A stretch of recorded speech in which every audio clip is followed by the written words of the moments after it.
ভাবুন তো, আপনি এমন একটি বাড়িতে থাকতে শুরু করলেন যেখানে একের পর এক অদ্ভুত ঘটনা ঘটছে।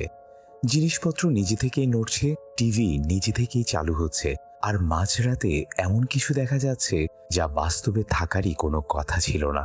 প্রথমে বিঘ্নেশ ভেবেছিল হয়তো সবকিছুই তার মনের ভুল, কিন্তু ধীরে ধীরে সে বুঝতে পারে এই বাড়িতে শুধু সে একা নেই, তার সাথে আরো কেউ আছে। আর সবচেয়ে ভয়ঙ্কর ব্যাপার হলো, এই বাড়ির রহস্যের সঙ্গে জড়িয়ে আছে বহু বছর আগে মারা যাওয়া কয়েকজন মৃত মানুষের আত্মা। কিন্তু তারা বিঘ্নেশকে কেন টার্গেট করছে? হ্যালো বন্ধুরা, বলছিলাম সম্প্রতি মুক্তিপ্রাপ্ত তামিল হরর মুভির কাহিনী, যার নাম হলো ডার্ক। তাই গল্পটি শুরু করার আগে আপনাদের কাছে একটি রিকোয়েস্ট, ভিডিওটি ভালো লাগলে অবশ্যই একটি লাইক দিবেন এবং চ্যানেলটি সাবস্ক্রাইব করে পাশে থাকবেন। তো চলুন ডুব দেই আজকের রহস্যের গভীরে।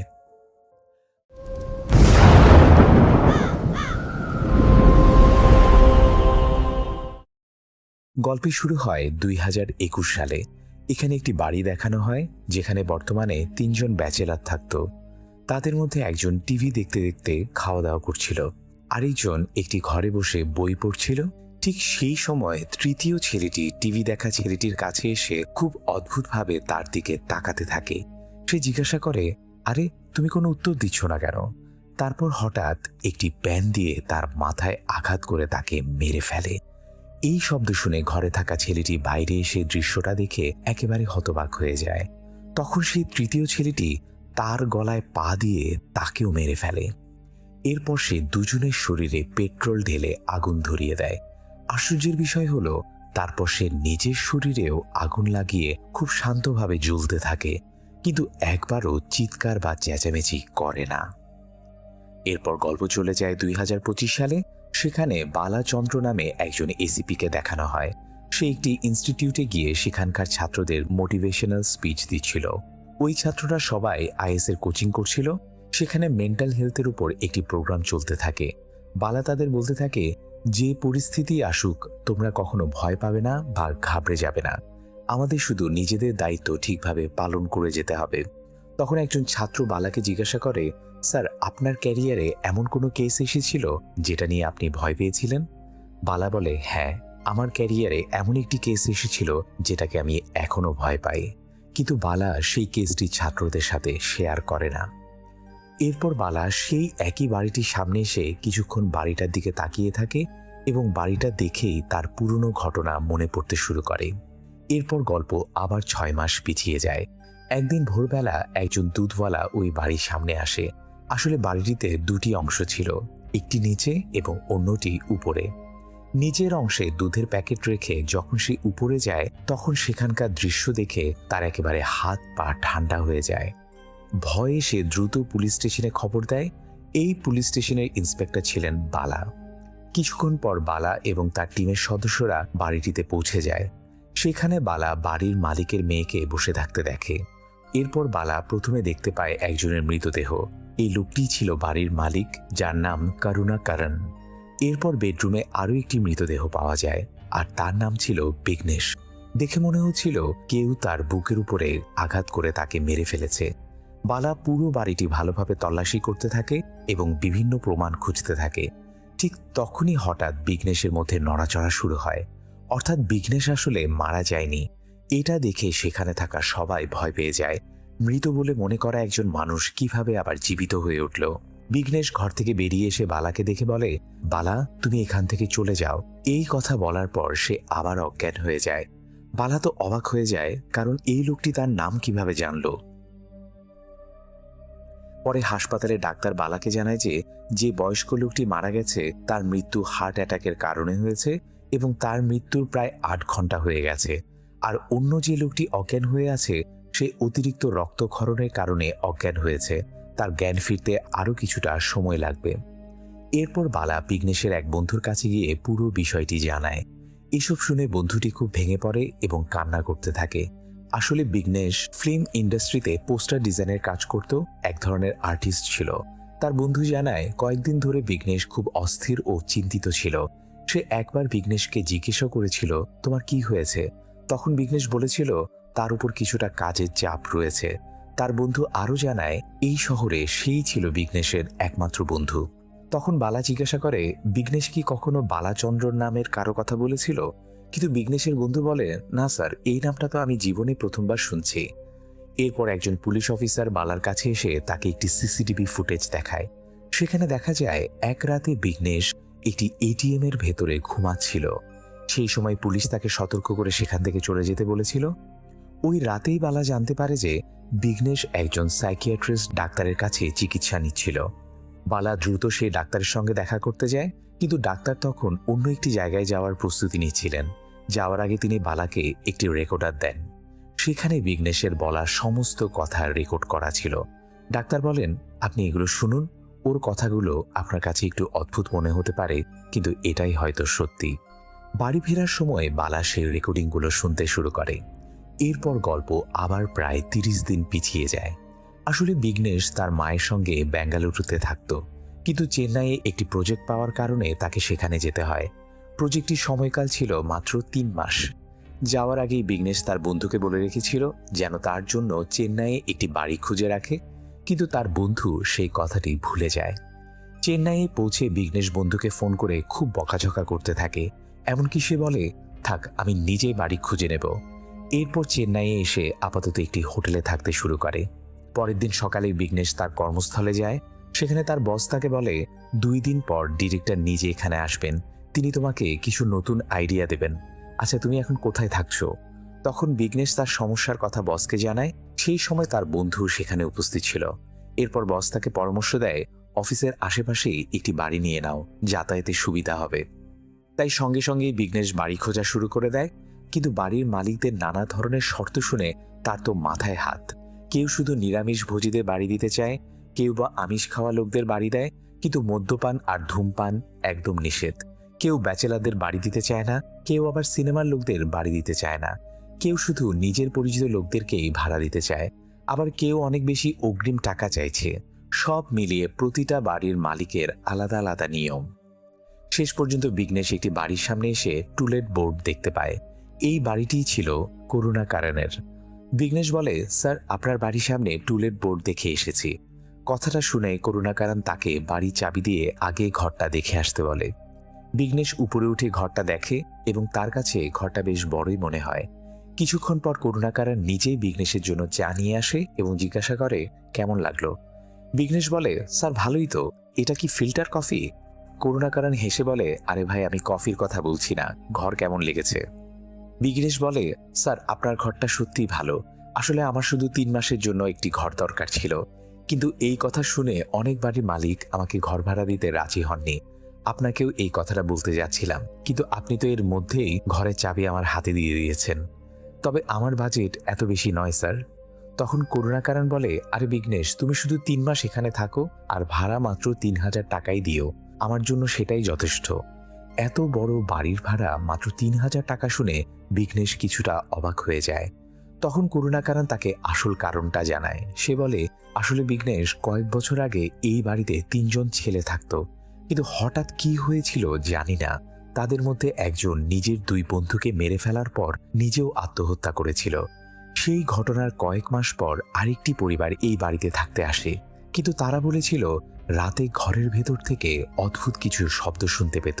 শেষ পর্যন্ত তারা রাতারাতি এই ঘর ছেড়ে চলে যায়। করুণাকারণ আরও বলে, এখন এই এলাকার লোকজন বিশ্বাস করে যে ওই 3 জনের আত্মা এখনো সেই ঘরে ঘুরে বেড়ায়। তুমি যদি 3 মাস এই ঘরে থাকো, তাহলে আমার জন্য এই বাড়িটা বিক্রি করা সহজ হবে।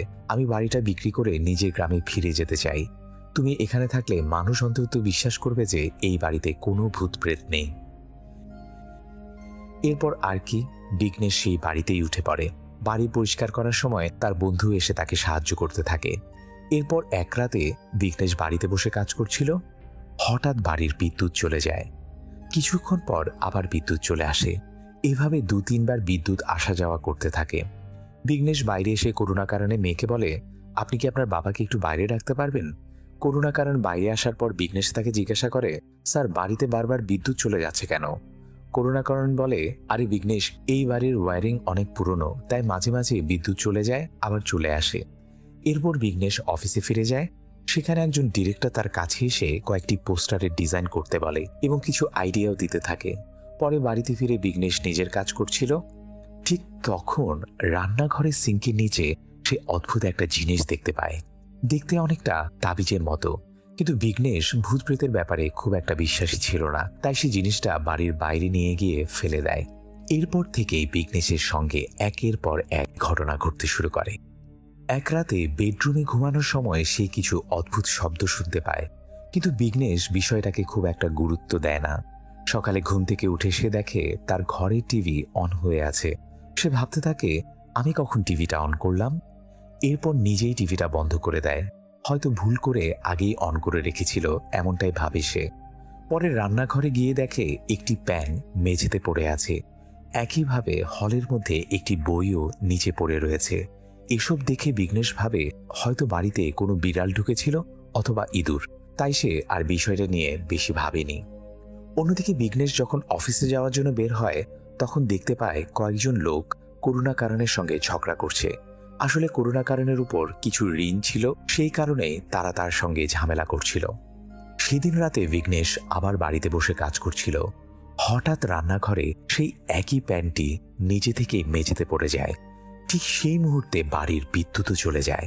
বিঘ্নেশ একটু শান্ত হওয়ার জন্য একটি সিগারেট ধরাতে যায়, কিন্তু সেই অন্ধকারের মধ্যে হঠাৎ একটা অদ্ভুত মুখ তার কাছে এসে তার লাইটারটি নিভিয়ে দেয়।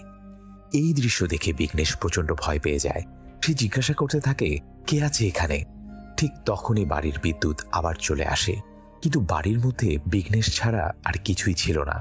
হঠাৎ টিভিটা তখন নিজে অন হয়ে যায় এবং তাতে একটা গান বাজতে শুরু করে। এটা দেখে বিঘ্নেশের মাথা ঘুরে যাওয়ার মতো অবস্থা হয়। সে ভাবতে থাকে, আমি তো টিভি অন করিনি, তাহলে টিভিটা নিজে থেকে কিভাবে অন হলো? বিঘ্নেশ দ্রুত টিভিটা বন্ধ করে বেডরুমের ভেতরে চলে যায়। পরের দিন সকালে ঘর থেকে বেরিয়ে এসে সে আবার একই দৃশ্য দেখতে পায়। হলের মধ্যে সেই বই পড়ে আছে, রান্নাঘরে সেই প্যান পড়ে আছে এবং টিভিটাও আবার অন হয়ে রয়েছে। এরপর বিঘ্নেশ যখন অফিসে ফিরে আসে, তখন তার বন্ধু এসে তার সঙ্গে স্বাভাবিকভাবে কথা বলতে থাকে, কিন্তু বিঘ্নেশ হঠাৎ তার বন্ধুর উপর প্রচণ্ড রেগে গিয়ে চিৎকার করতে শুরু করে। আসলে আগের রাতে সে ঠিকমতো ঘুমাতেই পারেনি। বিঘ্নেশের এমন আচরণ দেখে তার বন্ধুও অবাক হয়ে যায়। কয়েকদিন পর্যন্ত তাদের মধ্যে আর কোনো কথাবার্তাই হয় না। তার বন্ধুও বিঘ্নেশের সঙ্গে রাগ করে কথা বলা বন্ধ করে দেয়। এদিকে বিঘ্নেশ বাড়িতে ফিরে রাত ভর জেগে থাকতে শুরু করে। ঠিক মাঝরাতে বিঘ্নেশের মনে হয় যেন কেউ তার ঘরে ঢুকছে। ভয়ে সে দরজা খোলা রেখে কোনোভাবে চাদর গায়ে দিয়েই ঘুমিয়ে পড়ে। বাড়ির এসব অদ্ভুত ঘটনার কারণে বিঘ্নেশ নিজের কাজেও ঠিকমতো মনোযোগ দিতে পারছিল না। একদিন বাড়িতে ফিরে সে টিভিটাকে ঘরের এক কোণে সরিয়ে রাখে। এরপর সেই বই আর প্যানটাও বাড়ির বাইরে নিয়ে গিয়ে মাটিতে পুঁতে ফেলে। কিন্তু ঘরে ফিরে আবার ঘুমাতে যাওয়ার পর মাঝরাতে একই ঘটনা ঘটতে শুরু করে। সেই প্যানটি আবার রান্নাঘরে পড়ে থাকে, বইটি আবার হলের মধ্যে পড়ে থাকে, আর টিভিতে আবার সেই একই গানটাই বাজতে থাকে। বিঘ্নেশ টিভিটা বন্ধ করার চেষ্টা করলেও সেটা কোনোভাবেই বন্ধ হয় না। ঠিক তখনই একটি পোড়া হাত এসে তার কাঁধে রাখে। এই দৃশ্য দেখে বিঘ্নেশ ভয়ে একেবারে কাঁপতে শুরু করে এবং নিজের প্যান্টেই প্রস্রাব করে ফেলে। দৃশ্য এখানে শেষ হয়। পরের দিন সকালে বিঘ্নেশ করুণাকারণের কাছে যায়, কিন্তু সে কিছু বলার আগেই করুণাকারণ তাকে বলতে শুরু করে, বিঘ্নেশ, আমিও তোমার কাছে আসতে যাচ্ছিলাম। তুমি আমাকে অনেক সাহায্য করেছো। তুমি যেদিন থেকে এই বাড়িতে থাকতে এসেছো, সেদিন থেকে আমার ভালো সময় শুরু হয়েছে। আমি এই বাড়িটা বিক্রি করতে যাচ্ছি। সব কথাবার্তা হয়ে গেছে, আর কয়েকদিনের মধ্যেই রেজিস্ট্রেশনের কাজও শেষ হয়ে যাবে। তারপর আমি নিজের গ্রামে ফিরে যাব। এই সব কিছুর অবদান তোমার। আমার সব ঋণও শোধ হয়ে যাবে। করুণাকারণের এত আনন্দ দেখে বিঘ্নেশ তাকে সত্যটা আর জানায় না। সে মনে মনে ভাবে আর 2 মাস কোনোভাবে সে নিজেকে মানিয়ে নেবে। এরপর থেকে বিঘ্নেশ আর সেই বাড়িতে রাতে থাকতো না। অফিসে কাজ করত এবং সেখানেই ঘুমিয়ে পড়ত। শুধু দিনের বেলা ফ্রেশ হওয়া বা প্রয়োজনীয় কিছু কাজের জন্য বাড়িটিতে আসতো। ঠিকমতো ঘুমাতে না পারার কারণে ধীরে ধীরে তার মানসিক অবস্থাও খারাপ হতে শুরু করে। এরই মধ্যে একদিন বিঘ্নেশ একটি এটিএমের ভেতর ঘুমিয়ে পড়ে। একজন পুলিশ তাকে সেখানে ঘুমাতে দেখে সতর্ক করে এবং সেখান থেকে চলে যেতে বলে। আরেকদিন সিনেমা ডিরেক্টর বিঘ্নেশকে নিজের কাছে ডেকে প্রচণ্ড বকাঝকা করতে থাকে। সে বলে, আমি তোমাকে কি ধরনের পোস্টার ডিজাইন করতে বলেছিলাম আর তুমি কি বানিয়েছো? আমি তো রোমান্টিক পোস্টার ডিজাইন করতে বলেছিলাম, কিন্তু তুমি তো একেবারে অন্য ধরনের একটা পোস্টার বানিয়ে ফেলেছ। তখন বিঘ্নেশের বন্ধু পরিস্থিতিটা কোনোভাবে সামলানোর চেষ্টা করে। পরে বিঘ্নেশ যখন আবার অফিসে ফিরে আসে, তখন সেখানে কিছু কাজ চলছিল। তার বস তাকে বলে, বিঘ্নেশ, অফিসে কিছু কাজ চলছে, তোমরা সবাই আপাতত বাড়ি থেকে কাজ করো। এখন বিঘ্নেশের কাছে আর কোনো উপায় থাকে না, তাকে আবার সেই বাড়িতেই ফিরে যেতে হয়। এদিকে আরও একটা বিষয় ছিল, গত 2 দিন ধরে বিঘ্নেশের মা তাকে বারবার ফোন করছিলেন। সেদিন রাতেও তিনি ফোন করেন, কিন্তু বিঘ্নেশ মদ খেয়ে পুরোপুরি নেশাগ্রস্ত হয়েছিল। এরপর বিঘ্নেশের মা সরাসরি সে বাড়িতে চলে আসেন, কিন্তু বাড়ির দরজায় তালা লাগানো ছিল। তখন করুণাকারণে মেয়ে বিঘ্নেশের মাকে বলে, বিঘ্নেশ এখন বাইরে আছে। এই বলে সে তাকে বাড়ির অতিরিক্ত একটি চাবি দিয়ে দেয়। বিঘ্নেশের মা বাড়ির ভেতরে ঢুকে দেখেন পুরো বাড়িটা প্রচণ্ড অগোছালো ও নোংরা হয়ে আছে। তিনি সঙ্গে সঙ্গে বাড়ি পরিষ্কার করতে শুরু করেন। রাতে ঘুমানোর সময় হঠাৎ টিভিটা নিচে থেকে অন হয়ে যায়। বিঘ্নেশের মা ভাবেন হয়তো বিঘ্নেশ বাড়িতে ফিরে এসেছে, কিন্তু অবাক করার মতো বিষয় হলো টিভির কোনো কানেকশনই ছিল না, তবুও সেটা চলতে থাকে, আর তাতে আবার সেই একই গানটাই বাজতে থাকে। এমনকি দরজার কাছেও তিনি একজন অদ্ভুত লোককে দেখতে পান। কিন্তু পরে জানা যায় আসলে সব বিঘ্নেশের একটি স্বপ্ন ছিল। বাস্তবে তখন বিঘ্নেশ একটি হোটেলে থাকছিল। নিজের মায়ের কথা মনে পড়তেই সে দ্রুত সেই বাড়ি থেকে ছুটে যায়। তার মনে হয় হয়তো তার মা সেখানে এসেছেন, কিন্তু বাড়িতে গিয়ে দেখে তার মা আসেননি। এরপর সে মাকে ফোন করে বলে, মা, আমাকে না জানিয়ে তুমি কিন্তু এখানে কখনো আসবে না। পরে বিঘ্নেশ বাড়ির ছাদে ঘুমাতে যায়। সেখানে করুণাকারণের মেয়েটিও ছিল। সে বিঘ্নেশকে জিজ্ঞাসা করে, আপনি ঠিক আছেন তো? বিঘ্নেশ অবাক হয়ে জিজ্ঞাসা করে, আপনি এমন কথা বলছেন কেন? তখন মেয়েটি বলে, আসলে অনেকদিন পর আমার বাবাকে একটু খুশি দেখাচ্ছে। বাবার ধারণা আমাদের সব সমস্যার সমাধানের মূল কারণ আপনি। সে আরো জানায়, কয়েক বছর আগে যে 3 জন ছেলে এই বাড়িতে থাকতো, তাদের মধ্যে একজন আমাকে প্রপোজ করেছিল, কিন্তু আমি তাকে রিজেক্ট করি। এরপর সে রেগে গিয়ে তার 2 বন্ধুকে মেরে ফেলে এবং নিজেও নিজের জীবন শেষ করে দেয়। আপনি এই বাড়িতে আসার পর থেকেই আমার বাবা অনেক খুশি। আপনাকে ধন্যবাদ। এই বাড়িটা বিক্রি হয়ে গেলে আমি আর আমার বাবা আবার আমাদের গ্রামে ফিরে যাব। বাবার সব ঋণও শোধ হয়ে যাবে। এরপর বিঘ্নেশ যখন ঘুমিয়ে পড়ে, তখন হঠাৎ তার মুখের উপর নোংরা কিছু পোকা পড়তে শুরু করে। চোখ খুলে সে সামনে একটি কুকুরকে দেখতে পায়, যার অবস্থা ছিল ভয়ঙ্কর। বিঘ্নেশ ভয় পেয়ে হঠাৎ উঠে বসে, কিন্তু ঠিক তখনই সে বুঝতে পারে সে যে ছাদে ঘুমিয়েছিল সেখানে সে আর নেই, সে নিজের বেডরুমের ভেতরে রয়েছে। পরের দিন বিঘ্নেশ একজন সাইকিয়াট্রিস্ট ডাক্তারের কাছে যায় এবং তার সঙ্গে ঘটে যাওয়া সমস্ত ঘটনা সে খুলে বলে। ডাক্তার তার অবস্থা দেখে তাকে কিছু ওষুধ দেন। এরপর গল্প আবার বর্তমান সময়ে ফিরে আসে, অর্থাৎ রেকর্ডারে এতটুকু কথাই রেকর্ড করা ছিল। এরপর বিঘ্নেশ আর সেই ডাক্তারের কাছে যায়নি। অন্যদিকে বালা আবার হাসপাতালে এসে অজ্ঞান অবস্থায় থাকা বিঘ্নেশকে জাগানোর চেষ্টা করতে থাকে। সে জিজ্ঞাসা করে, তুমি আমার নাম কিভাবে জানো? এরপর তোমার সঙ্গে কি হয়েছিল আমাকে বলো। হঠাৎ বিঘ্নেশ জ্ঞান ফিরে পায় এবং বালাকে ধরে বলতে শুরু করে, তুমি এখানে কেন এসেছো? এখান থেকে চলে যাও।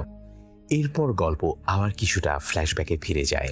এবার দেখানো হয় বিঘ্নেশের সঙ্গে আসলে কি ঘটেছিল। ঠিকমতো ঘুমাতে না পারার কারণে ততদিনে বিঘ্নেশের শারীরিক ও মানসিক অবস্থা অনেকটাই খারাপ হয়ে গিয়েছিল। এরপর বিঘ্নেশ সবার সঙ্গে ঝগড়া করতে শুরু করে দেয়, এমনকি যেখানে সেখানে পড়েও যায়। একইভাবে সেই বাড়িতে দিন দিন অদ্ভুত ঘটনা আরও বাড়তে থাকে। বাড়ির বিভিন্ন জিনিসপত্র নিচে থেকে নিচে পড়ে যেতে থাকে। একসময় বিঘ্নেশ বাড়িতে থাকা আত্মাদের উদ্দেশ্য করে কথা বলতে শুরু করে, তোমরা কারা? সাহস থাকলে আমার সামনে আসো, কি বলতে চাও বলো, আবার আমাকে ভয় দেখানোর চেষ্টা করলে তোমাদেরকে ছেড়ে দেব না। নিচে থাকা করুণা কারণও বিঘ্নেশের চিৎকার চেঁচামেচির শব্দ শুনে চিন্তায় পড়ে যায়। এর পরদিন সকালে করুণা কারণ উপরে গিয়ে দেখে ঘরের সব জিনিসপত্র এলোমেলো হয়ে পড়ে আছে। এরপর সে বিঘ্নেশকে উঠিয়ে বলে, এখন আমি বুঝতে পারছি তুমি শুধু আমার কথা ভেবেই এই বাড়ি ছেড়ে যাচ্ছিলে না, কিন্তু আমার জন্য চিন্তা করো না, তুমি যদি এখান থেকে চলে যেতে চাও তাহলে চলে যাও। বিঘ্নেশ বলে, আমি জানি না এই বাড়িতে সত্যি কোনো ভূত আছে কিনা, কিন্তু আমি এখানে কিছু প্যারানর্মাল ঘটনা অবশ্যই অনুভব করছি। আর যদি আসল সমস্যাটা আমার মধ্যেই থাকে, তাহলে আমি যেখানেই যাই না কেন এই সমস্যাগুলো আমার সঙ্গে সঙ্গেই থাকবে। করুণা কারণ তাকে বোঝাতে থাকে, তুমি যখন প্রথমবার আমার সঙ্গে দেখা করেছিলে তখন তোমাকে দেখে আমার মনে হয়েছিল তুমি খুব সাহসী ছিলে, তাহলে এখন এত ভয় পাচ্ছ কেন? ভূতপ্রেত বলে কিছুই নেই। এরপর সে বলে, তুমি চাইলে আজ রাতে আমি নিজেই তোমার সঙ্গে এখানে থাকবো। বিঘ্নেশ প্রথমে রাজি হয় না, কিন্তু করুণাকারণ বলে, আজ রাতে দেখা যাক সত্যি এই বাড়িতে কোনো ভূত আসে কিনা। শেষ পর্যন্ত দুজনে রাতে একসঙ্গে থাকার সিদ্ধান্ত নেয়। রাতে করুণাকারণ মদ নিয়ে আসে এবং দুজন একসঙ্গে বসে পান করতে থাকে। করুণাকারণ বিঘ্নেশকে বলে, কোনো কিছু নিয়ে চিন্তা করো না, আমি তোমার সঙ্গে আছি। কিছুক্ষণ পর মদের নেশায় বিঘ্নেশের চোখ লেগে যায়। ঠিক তখনই সেই করুণাকারণের ঘর থেকে চিৎকারের শব্দ শুনতে পায়। ভয়ে সে দ্রুত সেখানে ছুটে গিয়ে দেখে পানি নিতে যাওয়ার সময় করুণাকারণ পা পিছলে পড়ে গিয়েছিল, আর করুণাকারণও তাকে একই কথাই জানায়। এরপর করুণাকারণ বলে, আমার খুব ঘুম পাচ্ছে, আমি এখন ঘুমাতে যাই। বিঘ্নেশ তাকে আটকাতে গিয়ে বলে, ঘুমাবেন না, আমার ভয় লাগছে। কিন্তু করুণাকারণ হেসে বলে, আরে কিছুই হবে না। এরপর করুণাকারণ সেই তিনজন ছেলের কথা বলতে শুরু করে যারা আগে এই বাড়িতে থাকতো। সে বলে, ওরা তিনজনই খুব ভীতু ছিল, এতটাই ভয় পেত যে রাত 9টার মধ্যেই বাড়িতে ফিরে আসতো। কখনো দেরি হয়ে গেলে দরজা বন্ধ হয়ে যেত, তখন ওরা চুপি চুপি লুকিয়ে বাড়ির ভেতরে ঢুকত। এসব বলতে বলতেই করুণাকারণে ঘুম চলে আসে। বিঘ্নেশ তাকে জাগানোর চেষ্টা করে, কিন্তু তার নিজেরই ভয় লাগছিল। শেষ পর্যন্ত করুণাকারণ ঘুমিয়ে পড়ে। কিছুক্ষণ পর হঠাৎ সেই একই বইটি আবার মেঝেতে পড়ে যায়। তখন বিঘ্নেশের মনে হয় হয়তো করুণাকারণ ঘুমিয়ে পড়লেই এই প্যারানর্মাল ঘটনাগুলো ঘটতে শুরু হয়, কারণ করুণাকারণ নিজেও বলেছিল সে জেগে থাকা অবস্থায় এই তিনজনের আত্মা তাকে কখনোই বিরক্ত করত না। বিঘ্নেশ ভয় পেয়ে করুণাকারণকে জাগাতে থাকে। সে বলে, হয়তো আপনি ঘুমিয়ে পড়েছেন বলে এসব হচ্ছে, কিন্তু করুণাকারণ তখন গভীর ঘুমে ছিল। বিঘ্নেশ বারবার তাকে জাগানোর চেষ্টা করতে থাকে।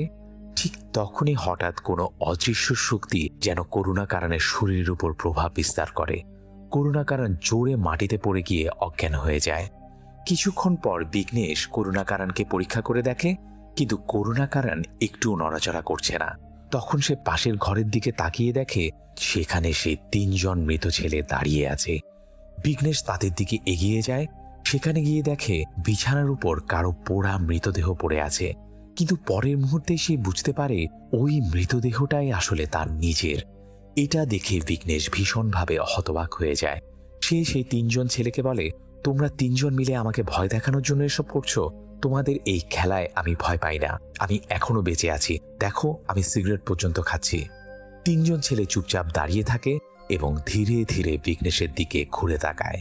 এরপর সেই তিনটি আত্মা তাকে বলে, তুমি যদি সত্যিই বেঁচে থাকো তাহলে সেটা প্রমাণ করে দেখাও। বিঘ্নেশও বলে, আচ্ছা তোমাদের প্রমাণ চাই, দাঁড়াও এখনই দেখাচ্ছি। সে পাশে পড়ে থাকা একটি বিয়ারের বোতল ভেঙে ফেলে। এরপর ভাঙা কাচের একটি টুকরো হাতে নিয়ে নিজের বুকের উপর হালকাভাবে ঘষে দেয়। সেখান থেকে রক্ত বের হতে শুরু করে। সেই রক্ত তিনজনকে দেখিয়ে সে বলে, দেখেছো আমি বেঁচে আছি।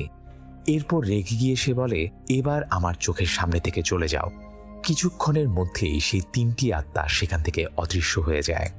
একই সঙ্গে মেঝেতে পড়ে থাকা তার নিজের সেই মৃতদেহটিও ধীরে ধীরে অদৃশ্য হয়ে যেতে থাকে। তখন বিঘ্নেশ ভাবে হয়তো এসব কিছুই তার মস্তিষ্কে তৈরি একটি বিভ্রম, আসলে সে পুরোপুরি ঠিক আছে। ধীরে ধীরে সকাল হয়ে যায় এবং বিঘ্নেশের ঘুম ভেঙে যায়, কিন্তু ঘুম থেকে উঠার পরও তার বুকে সেই আঘাতের দাগটি রয়ে যায়। এরপর সে করুণাকারণকে জাগানোর চেষ্টা করে, কিন্তু করুণাকারণ একদমই নড়াচড়া করে না। দেখে মনে হয় ঘুমের মধ্যেই তার মৃত্যু হয়েছে। এটা দেখে বিঘ্নেশ ভীষণ ভয় পেয়ে যায় এবং একই সঙ্গে খুব দুঃখিতও হয়। এরপর সে সেই ঘরে গিয়েই শুয়ে পড়ে। কিছুক্ষণ পর পুলিশ সেখানে পৌঁছে যায়। বর্তমান সময়ে দেখা যায় বিঘ্নেশ বালাচন্দ্রের গলা চেপে ধরেছে। ডাক্তাররা দ্রুত সেখানে এসে বিঘ্নেশকে থামায় এবং বিঘ্নেশকে পরীক্ষা করতে থাকে। তখন বিঘ্নেশ অদ্ভুত গলায় শুধু বলতে থাকে, বালাচন্দ্র, ওই বাড়িতে যেও না, ওই বাড়িতে যেও না। এবার বালা ঠিক করে বাড়ির মালিকের মেয়ের সঙ্গে সরাসরি কথা বলবে। সে তার অ্যাসিস্ট্যান্টকে জিজ্ঞাসা করে, ওর মেয়ে কোথায়? অ্যাসিস্ট্যান্ট অবাক হয়ে বলে, স্যার আপনি কোন মেয়ের কথা বলছেন? বালা রেগে গিয়ে তার অ্যাসিস্ট্যান্টকে বকাঝকা করে। তার মনে হয় হয়তো মেয়েটি বাড়িতেই আছে, তাই সে নিজেই সেই বাড়িতে গিয়ে তাকে খুঁজতে থাকে। বাড়িতে পৌঁছে বালা বারবার সেই মেয়েটিকে ডাকতে থাকে, কিন্তু সেখানে কাউকেই দেখা যায় না। ঠিক তখনই তার চোখ পড়ে একটি ডায়েরি এবং কিছু পুরনো সংবাদপত্রের কাটিংয়ের উপর। সেগুলো দেখা মাত্রই বালার চোখ কপালে উঠে যায়। সে জানতে পারে ওই মেয়েটির নাম ছিল প্রিয়দর্শিনী এবং তার অনেক আগেই মৃত্যু হয়েছে। ডায়েরি থেকে আরও জানা যায় প্রেমে ব্যর্থ হওয়ার কারণে প্রিয়দর্শিনী আত্মহত্যা করেছিল। সে একজন ছেলেকে ভালোবাসতো, কিন্তু সেই ছেলে তাকে প্রতারণা করেছিল। এই ঘটনায় প্রিয়দর্শিনী পুরোপুরি ভেঙে পড়ে এবং শেষ পর্যন্ত গলায় ফাঁস দিয়ে নিজের জীবন শেষ করে দেয়। নিজের মেয়ের মৃত্যুতে করুণা কারণেও ভেতর থেকে পুরোপুরি ভেঙে পড়েছিল। এখন বালার মাথায় শুধু একটা প্রশ্ন ঘুরতে থাকে, প্রিয়দর্শিনী যদি অনেক আগে মারা গিয়ে থাকে, তাহলে সে যখন প্রথমবার এই বাড়িতে এসেছিল তখন দরজার সামনে বসে থাকা সেই মেয়েটি কে ছিল। তার মনে পড়ে যায় প্রথমবার বাড়িতে আসার সময় প্রিয়দর্শিনী দরজার কাছেই বসেছিল। তখন সে তার অ্যাসিস্ট্যান্টের কাছেও ওই মেয়েটির কথা জিজ্ঞাসা করেছিল, কিন্তু অ্যাসিস্ট্যান্ট বলেছিল সেখানে সে কোনো মেয়েকেই দেখতে পাচ্ছে না। সেই সময় বালা বিষয়টিকে গুরুত্ব দেয়নি, কিন্তু এখন সে বুঝতে পারে সেই মেয়েটিকে শুধু সে নিজেই দেখতে পাচ্ছিল। ঠিক তখনই প্রিয়দর্শিনীর আত্মা বালার সঙ্গে কথা বলতে শুরু করে এবং পুরো সত্যটা সামনে আসে। প্রিয়দর্শিনীর মৃত্যুর পরও তার আত্মা তার বাবার আশেপাশেই থাকত। সে তার বাবাকে একা ছেড়ে যেতে চাইত না। এরই মধ্যে 3 জন ছেলে সে বাড়িতে থাকতে আসে। তারাও প্রিয়দর্শিনীকে দেখতে পায়, কিন্তু তারা জানত না যে সে আসলে একটি আত্মা। তারা মনে করেছিল সে হয়তো বাড়ির মালিকের মেয়ে। এরপর 3 জনের মধ্যে কে আগে প্রিয়দর্শিনীকে ইমপ্রেস করতে পারবে সেটা নিয়ে তাদের মধ্যে এক ধরনের প্রতিযোগিতা শুরু হয়।